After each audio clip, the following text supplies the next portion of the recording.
ಮನೆಯೇ ಮೊದಲ ಪಾಠಶಾಲೆ, ತಾಯಿಯ ಮೊದಲ ಗುರು. ಹಂಗೆ ತಾಯಿ ಅನ್ನೋರು ಮಕ್ಕಳ ಇನ್ನರ್ ವಾಯ್ಸ್ ಡೆವಲಪ್ ಮಾಡೋಕೆ ಭಾಳ ಮ್ಯಾಟ್ರ್ ಆಗ್ತಾರೆ.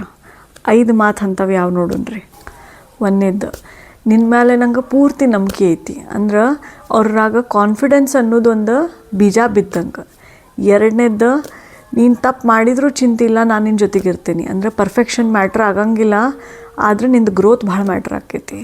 ಮೂರನೇದ್ದು, ನೀನು ಮತ್ತೆ ಟ್ರೈ ಮಾಡು ಅಂದ್ರೆ ಅಟ್ಲೀಸ್ಟ್ ನಿಂದು ಪರ್ಸಿಸ್ಟೆನ್ಸ್ ಅನ್ನೋದು ಭಾಳ ಮ್ಯಾಟ್ರ್ ಆಕೈತಿ. ನಾಲ್ಕನೇದ್ದು, ನಿಂದು ರಿಸಲ್ಟ್ಗಿಂತನೂ ನಿಂದು ಎಫರ್ಟ್ಸ್ ಭಾಳ ಮ್ಯಾಟ್ರ್ ಆಕೈತಿ ಅಂದ್ರೆ ಅವ್ರದ್ದು ಸೋಲ್ತೇನೆ ಅನ್ನೋದೊಂದು ಫಿಯರ್ ಫ್ಯಾಕ್ಟರ್ ತೆಗ್ದಂಗೆ ಆಗ್ತೈತಿ. ಐದನೇದ್ದು, ನೀ ಏನಾರ ಇರಲಿ ಹೆಂಗಾರ ಇರಲಿ ನಾನು ಯಾವಾಗೂ ನಿನ್ನ ಜೊತೆಗಿರ್ತೀನಿ, ನೀನು ನನ್ನ ಜೊತೆಗೆ ಯಾವಾಗೂ ಮಾತಾಡ್ಬೋದು ಅಂತ ಹೇಳ್ರಿ. ಅಂದ್ರೆ ಅವ್ರಿಗೆ ಎಮೋಷ್ನಲ್ ಸೇಫ್ಟಿ ಸಿಗ್ತೈತಿ. ಯಾವಾಗೂ ಅವ್ರು ತಪ್ಪು ಮಾಡಿದಾಗ ನಾವು ನಮ್ಮದು ವಾಲ್ಯೂಮ್ ರೇಸ್ ಮಾಡೋದಕ್ಕಿಂತ ಅವ್ರದ್ದು ಇನ್ನರ್ ವಾಯ್ಸ್ ರೇಸ್ ಮಾಡೋಕೆ ನಾವು ಈ ಮಾತು ಯೂಸ್ ಮಾಡಿದ್ವಿ ಅಂತಂದ್ರೆ, ಈ ಮಾತು ಹೇಳಿದ್ವಿ ಅಂತಂದ್ರೆ ಅವರಿಗೆ ಕಾನ್ಫಿಡೆನ್ಸ್ ಅನ್ನೋದು ಬಿಲ್ಡ್ ಆಕೈತಿ. ಇದ್ರಾಗ ನಿಮ್ಗೆ ಯಾವ್ದು ಭಾಳ ಬೆಸ್ಟ್ ಅನ್ನಿಸ್ತು, ನೀವು ಫಸ್ಟ್ ಯಾವ್ದು ಇಂಪ್ಲಿಮೆಂಟ್ ಮಾಡ್ತಿರಲ್ಲ ಕಮೆಂಟ್ ಮಾಡಿರಿ, ನಾನು ನನ್ನ ಸ್ಟೋರಿ ಒಳಗೆ ಫೀಚರ್ ಮಾಡ್ತೀನಿ. ನಮಸ್ಕಾರ, ನಾನು ನಿಮ್ಮ ಮನೆ ಮಗಳು ರೇಷ್ಮಾ ಶಿವಳ್ಳಿ. ಜೊತೆಗೆ ಕಲಿಯೋನು ಜೊತೆಗೆ ಬೆಳೆಯೋನು.